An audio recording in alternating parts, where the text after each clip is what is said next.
What is going on, everyone? Welcome to our Finance Tuesdays. We are on part 13 of the Blueprint to Financial Freedom. We've been using all the ideas from Jerry Fetter's book. We've been going step by step of how you can actually achieve financial freedom. And you want to do everything correctly, because if you skip steps, you start slowing down and you go backwards. You don't want to go backwards when you're trying to build wealth and trying to pass it on to the next generation. Today, we're going to talk about secured private lending. You're probably wondering, what is secured private lending? Well, let's look at it from the bank's perspective. Let's say the bank loans out a loan to the consumer who wants to buy a house.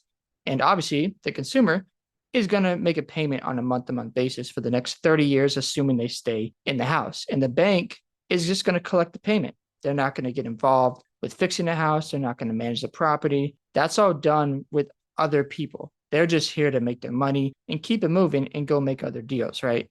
And let's just say the consumer defaults on the property. They can't make the payments and they need the bank to go ahead and take the house from them. Well, if the house has gone up in value, guess who makes the difference in that?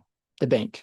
The bank has made more money. They've also collected payments from the consumer, and they go out and make another deal. Now, with that being said, what can the consumer do in this position? Well, you can actually reverse this situation by becoming the bank. How do you do this? Well, remember we talked about earlier.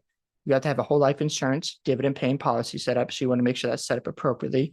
You want to have over $50,000 in your life insurance policy. You want to be saving 40% of your income on a month-to-month basis. You want to be debt free. You want to have all your insurance properly covered. You want to have a trust fund set up. You want to get all of this done before you start investing. Once that's in place, once you are in a position where you have increasing your income, you're raising your value, and you have skills and you're able to produce, you want to start investing.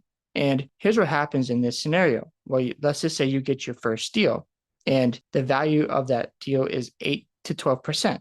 And the consumer who is paying you $400 to $500 each month, you're just getting that on a monthly basis. You don't have to manage the property. You have to come in and clean a toilet or fix a sink or fix whatever is wrong with the house. That is not your responsibility. It's usually on a 5-year term, so it's for 5 years. Now, when you have that payment made out to you, you're just going to pay yourself back. Mind you, you're still saving 40% of your income. So obviously your income that's being distributed to your insurance policy is making 3 to 5% at the same time. So you're making money in two places at once. And the cool part is at the end of this deal, you go out and make another deal. And what happens? You just keep doing that over and over again. And you've got passive income and your insurance policy is still growing, and you're making anywhere between, let's say, 8 to 12% with the real estate and 3 to 5 with your insurance policy.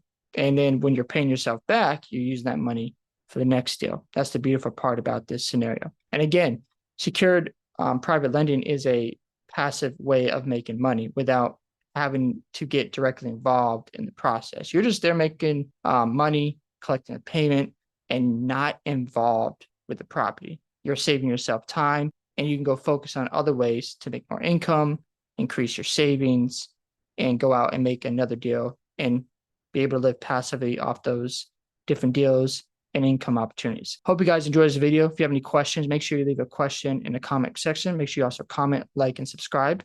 And if you have any questions about, how this works, reach out to me. I'll drop my email as well if you want to just reach out by email, and I'll see you in the next video.